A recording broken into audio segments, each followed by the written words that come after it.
On reste en RDC avec ce témoignage, celui d'un professeur d'université. Il dénonce un système de faux diplômes. En clair, des personnages influents de la politique ou de l'armée seraient favorisés dans les facultés.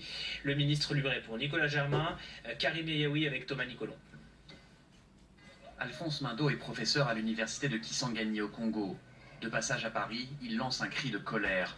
Selon lui, trop souvent en RDC, des personnalités politiques ou militaires reçoivent des diplômes universitaires sans travailler. Ce fut le cas cette année d'un de ses étudiants, qui est par ailleurs général dans l'armée congolaise. Il y a un étudiant de première année d'université, ce qu'on appelle premier graduat en sciences politiques, parce que moi j'ai fait le cours de sciences politiques, et qui n'a pas suivi les cours, et qui a été admis dans cette matière-là.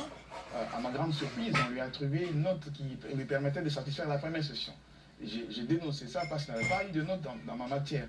Un peu plus tard, le doyen de la faculté envoie 7 lettres au professeur lui expliquant qu'il ne pourra désormais plus évaluer l'étudiant. À Kinshasa, le ministre de l'Enseignement supérieur affirme que les faux diplômes ne sont pas légion. Il peut se faire qu'ici et là, qu'il y ait quelques cas isolés que nous sommes en train de combattre. Donc ce n'est pas que c'est généralisé dans notre système d'enseignement supérieur. Mais je ne peux pas dire que c'est ça, il n'y a pas des gens qui essaient de tenter de pouvoir frauder. Mais on a mis tout en place pour empêcher pareil comportement. Pour Alphonse Mindo, les diplômes accordés sans raison à des personnes influentes représentent une catastrophe pour le Congo. J'ai beaucoup d'amertume dans mon cœur parce que je me dis on est en train de compromettre l'avenir de notre pays, on compromet le développement de ce pays parce qu'on le condamne en distribuant des diplômes et en même temps c'est la crédibilité de notre institution universitaire à l'international et c'est pour ça que ça me fait très mal puisque ces gens-là ils vont finir par se retrouver sur le marché avec des diplômes qui ne représentent rien, c'est juste des papiers qu'ils ont, ils n'auront rien dans leur tête, aucune compétence.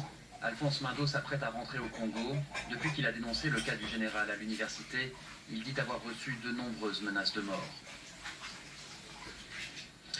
Des fusils mitrailleurs, des lance-roquettes, des grenades, les militaires ivoiriens